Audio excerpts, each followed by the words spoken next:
తాకట్లో ఉన్న మీ బంగారాన్ని విడిపించి ఆ రోజు ఆన్లైన్ రేటుకి కొంటాం. Sharma gold company.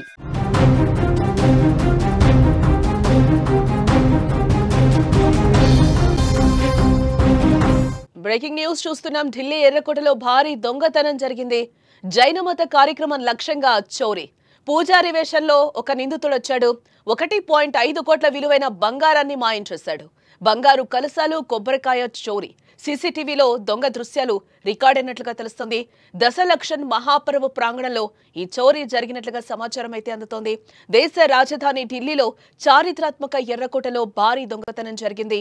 జైనుల పవిత్ర కార్యక్రమం జరుగుతూ ఉండగా పూజారి వేషంలో వచ్చిన ఒక దొంగ 1.5 కోట్ల విలువైన బంగారు వస్తువులతో ఉడాయించాడు. ఈ సంఘటన దేశవ్యాప్తంగా కూడా సంచలనం సృష్టించిందని చెప్పుకోవచ్చు. ప్రస్తుతం ఎర్రకోట ప్రాంగణంలో జైనులు 10 రోజుల పాటు జరుపుకునే దశలక్షన్ మహాపర్వ కార్యక్రమం జరుగుతోంది. ఇది ఈ నెల 9 వరకు కొనసాగుతుంది. ఈ పవిత్ర కార్యక్రమంలో భక్తులు, ప్రజలు పెద్ద సంఖ్యలో పాల్గొంటూ ఉంటారు.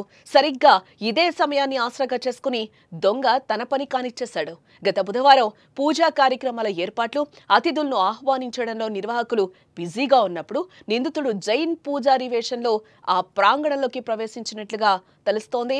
అనంతరం పూజకు ఉపయోగించే బంగారు వస్తువులను భద్రపరిచిన గదిలోకి వెళ్లి వాటిని దొంగలించాడు. దొంగతనం చేసిన తర్వాత అక్కడే ఉన్న ఒక సంచిలో ఆ వస్తువులను వేసుకుని అక్కడి నుంచి నిశ్శబ్దంగా జారుకున్నాడు. ఇదంతా అక్కడి సీసీటీవీ కెమెరాల్లో రికార్డ్ అయినట్లుగా కూడా మనకి తెలుస్తోంది. నిర్వాహకులు ఈ విషయాన్ని గుర్తించి వెంటనే పోలీసులకైతే ఫిర్యాదు చేయడం జరిగింది. ఈ చోరీ గురించి నిర్వాహకులు ఎఫ్ఐఆర్లో కొన్ని వివరాలను కూడా వెల్లడించారు. 2 బంగారు కలశాలు చోరీకి గురయ్యాయి. వీటిలో ఒకటి 760 గ్రాములు కాగా మరొకటి 115 గ్రాములుంటుంది. చిన్న కలశంలో వజ్రాలు, పచ్చలు, మాణిక్యాలు పొదిగి ఉన్నాయి. వీటితో పాటు ఒక బంగారు కొబ్బరికాయ కూడా పోయిందని వాళ్ళు తెలుపుతున్నారు. ఈ బంగారు వస్తువులన్నీ వ్యాపారవేత్త సుధీర్ జైన్ కు చెందినవని, ఆయన వాటిని పూజా కార్యక్రమాల కోసం తీసుకొచ్చారని కూడా చెప్తున్నారు. ఇదే నేపథ్యంలో ఈ సంఘటనపై సుధీర్ జైన్ మాట్లాడుతూ, జనం ఎక్కువగా ఉన్నారనే అదును చూసి దొంగ చోరీ చేశాడు. ఈ వస్తువులు కేవలం బంగారంతో చేసినవి కాదు, అవి మా సెంటిమెంట్ తో ముడిపడి ఉన్నాయి, వాటికి వెల కట్టలేం అని ఆవేదన వ్యక్తం చేస్తున్నారు. గతంలో కూడా ఇదే దొంగ 3 ఆలయాల్లో దొంగతనాలకు ప్రయత్నించాడని కూడా మరో నిర్వాహకుడు పునీత్ జైన్ అంటున్నారు.